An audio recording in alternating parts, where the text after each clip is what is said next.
সংগ্রাম 6 দফা দাবিতে কাফনের কাপড় পরে মিছিল করেছে ঢাকা পলিটেকনিক ইনস্টিটিউটের শিক্ষার্থীরা। সারা দেশের কর্মসূচির অংশ হিসেবে বাদ জুম্মা হল মসজিদ এলাকা থেকে মিছিলটি শুরু হয়। এ সময় স্লোগানে প্রকম্পিত হয়ে ওঠে পুরো এলাকা। মিছিলটি বুটক্স ও ঢাকা পলিটেকনিক হয়ে 7 রাস্তা এলাকা প্রদক্ষিণ করে পলিটেকনিক ক্যাম্পাসে শেষ হয়। সমাবেশ থেকে শিক্ষার্থীরা তাদের 6 দফা দাবি তুলে ধরেন। আমাদের দাবি হচ্ছে, সবার প্রথম যে দাবি, আমাদের অবৈধ যে ক্রাফট ইন্সট্রাক্টর আছে যারা মূলত ল্যাবের পরিষ্কার পরিচ্ছন্ন করে, তাদেরকে হাইকোর্ট, মহামান্য হাইকোর্ট হচ্ছে তাদেরকে শিক্ষক পদমর্যাদায় পদোন্নতি দিয়েছে। এটার বিরুদ্ধে আমাদের প্রথম যে দাবি, তাদের এই রায়টাকে অবশ্যই বাতিল করতে হবে।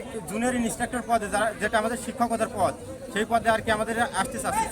এটা হলো হাইকোর্ট রায় দিচ্ছে হলো 30% তাদের হলো 10% কোটা দিচ্ছে, 30% তাদের কোটা দিচ্ছে। এটার বিরুদ্ধে আমাদের প্রথম আন্দোলন। যে কোনো ভর্তি বয়সে যে সুযোগটা ডিপ্লোমাতে সেই বাতিল করতে হবে, এবং তার পাশাপাশি আমাদের যে একাডেমিক বিধান আছে পর্যায়ক্রমিকভাবে সেটা ইংরেজিতে চালু করতে হবে, ইংরেজি ভার্সনে সেটা চালু করতে হবে। দাবি না মানা হলে আরও কঠোর কর্মসূচির ঘোষণা করা হবে বলে জানান শিক্ষার্থীরা।